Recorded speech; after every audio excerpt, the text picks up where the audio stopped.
चूला देवी। देखिए, देवराज ब्राह्मण चोरी करने के बाद भी भगवान शंकर के धाम गया है। उसका एक कारण था कि देवराज ब्राह्मण की माता एक लोटा जल शिव को समर्पित करती थी। कितना जल? जम के बोलिए जरा। एक लोटा। और आप सबको कहूंगा, शिव मंदिर में प्रतिदिन एक लोटा पानी, एक लोटा जल अवश्य अवश्य चढ़ाना।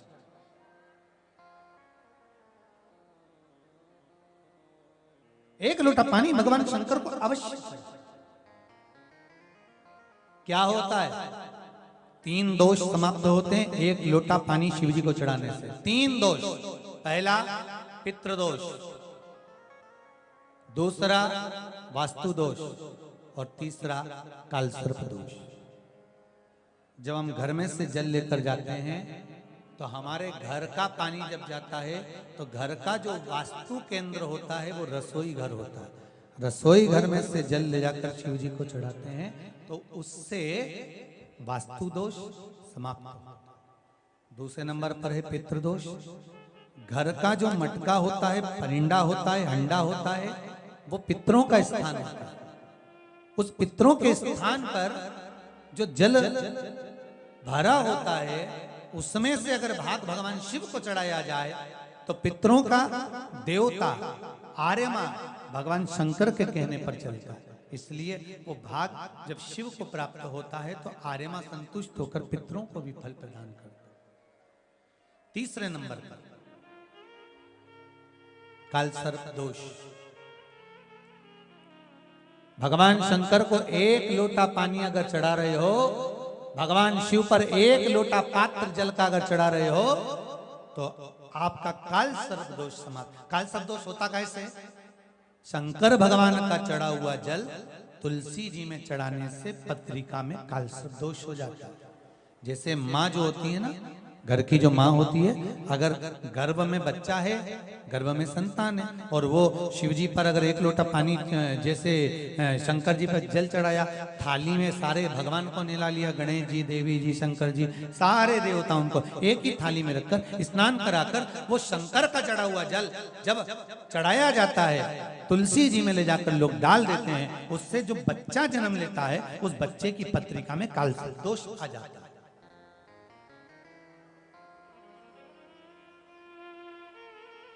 इसलिए शिव महापुराण की कथा कहती है सारे देवताओं को भले एक ही थाली में स्नान करा लो, एक ही पात्र में स्नान करा लो, पर देवाधिदेव महादेव को एक छोटे से पात्र में अलग से स्नान करा लेना चाहिए, अलग से।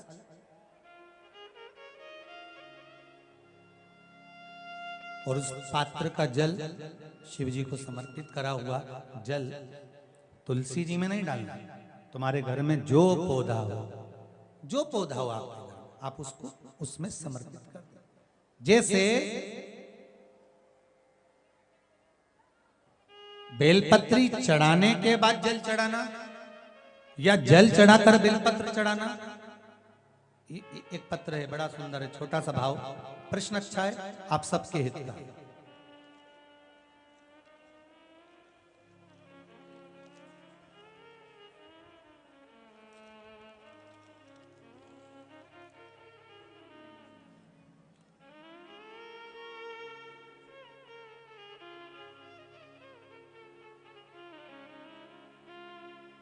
अरुणा जी अग्रवाल जयपुर, झरना जी अग्रवाल जयपुर राजस्थान से इन्होंने प्रश्न किया है, गुरुदेव दूध, कच्चा दूध केवल शिवलिंग पे चढ़ाना चाहिए या पूरे शिव परिवार पे चढ़ाना चाहिए?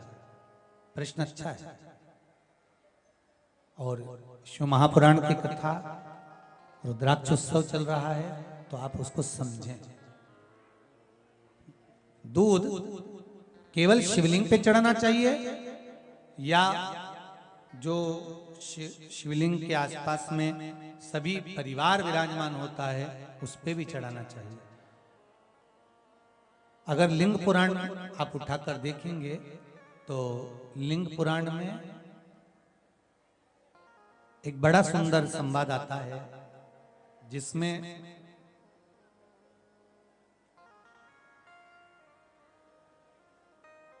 पीले कलर के शिवलिंग का वर्णन आता है।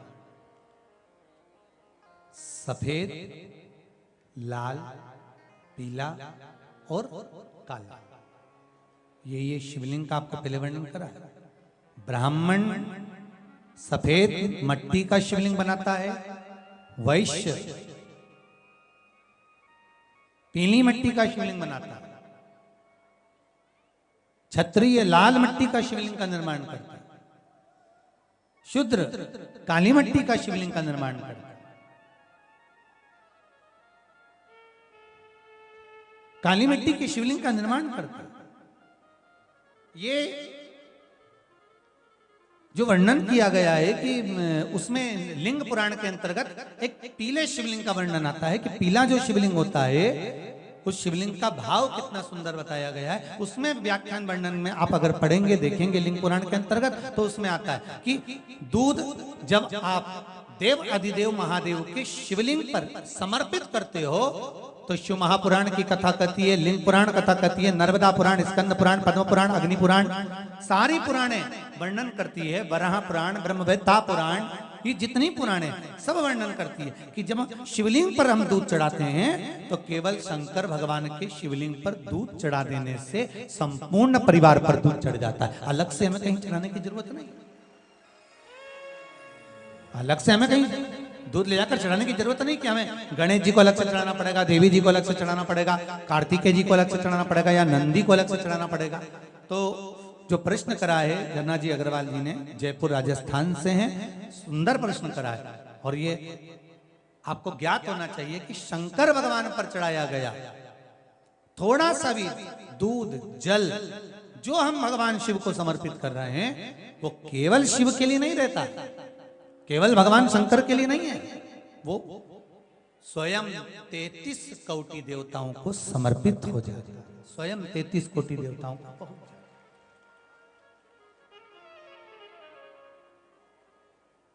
अलग से देने की जरूरत नहीं होती।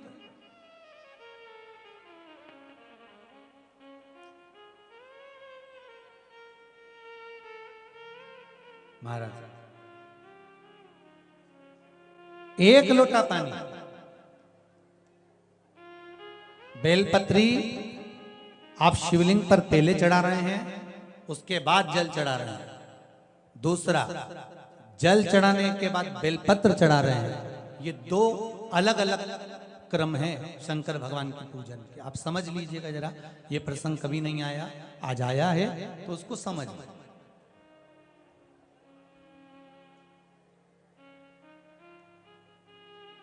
पहले बेलपत्र, उसके बाद में जल जो चढ़ाया जाता है ये रोग मुक्ति के लिए चढ़ाया जाता है।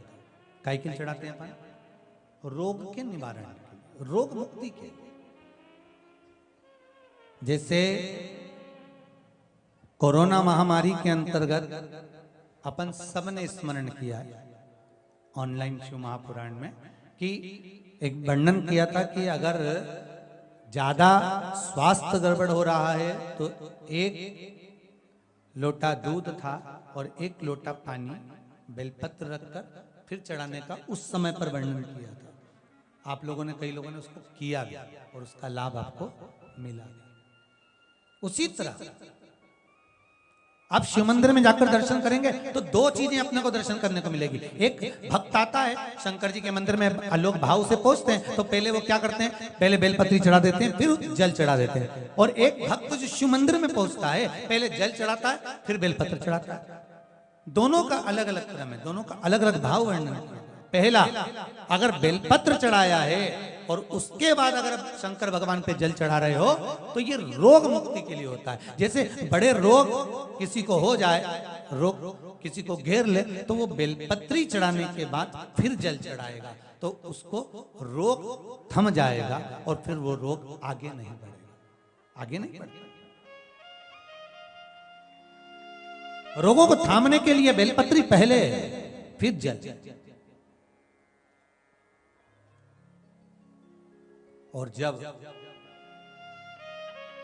कुछ कार्य के लिए आप, सिद्धता के लिए आप, अच्छे कार्य के लिए आप, मन की प्रसन्नता के लिए, आनंदता के लिए आप शिव आराधना कर रहे हो, आप शंकर की आराधना कर रहे हो, तो आप जल चढ़ाकर फिर बेलपत्री चढ़ाए, उसका लाभ आनंद में।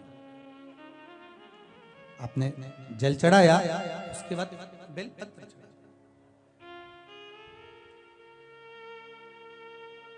बस एक बात का स्मरण आपको होना चाहिए शिव महापुराण का, कि जब भी आप भगवान शंकर को बेलपत्र चढ़ाते हैं, बेलपत्र समर्पित करते हैं, बेलपत्र समर्पित करते समय प्रयास करा करें कि ये बेलपत्र को जब भी आप समर्पित करें, प्रयास करें कि बीच की जो पत्ती होती है बेलपत्र की, मध्य की जो पत्ती होती है, उसको अंगुष्ठ से पकड़ा जाए।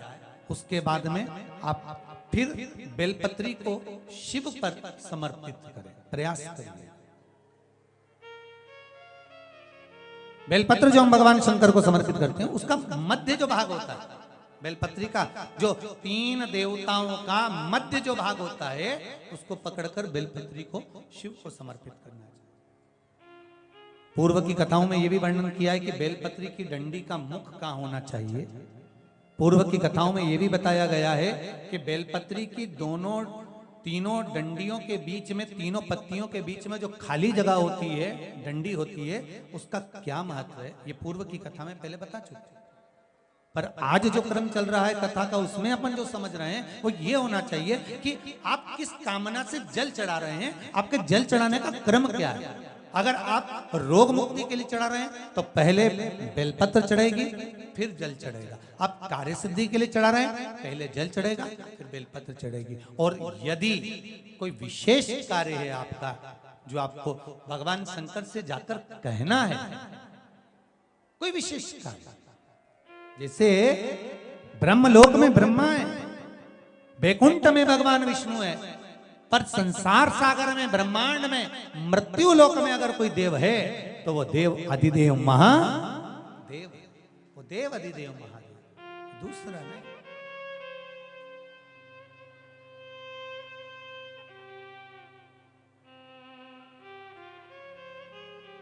कोई दूसरा नहीं है। भगवान दया करना, मैं तेरे भरोसे हूँ। भोलेनाथ दया करना, मैं तेरे भरोसे हूँ। ना घर के भरोसे हूँ, ना परिवार के भरोसे हूँ। सब गाइए। ना घर के भरोसे हूँ, ना परिवार के भरोसे हूँ। भोलेनाथ दया करना, मैं तेरे भरोसे हूँ। भोलेनाथ दया करना, मैं तेरे भरोसे हूँ। जिसको एक भरोसा होता है शंकर का, भगवान का एक भरोसा होता है,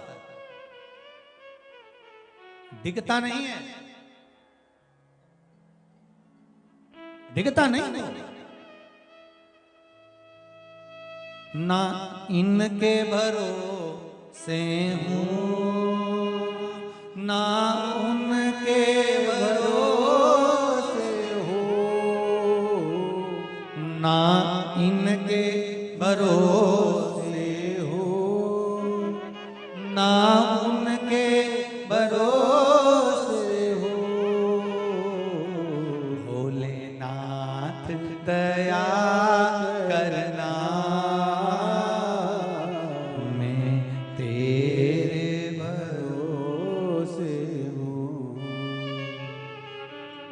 भोलेनाथ दया करना, मैं तेरे भरोसे हूँ। आप किसके भरोसे पर आए हो? जम के बोलो जरा। भोले नाथ के।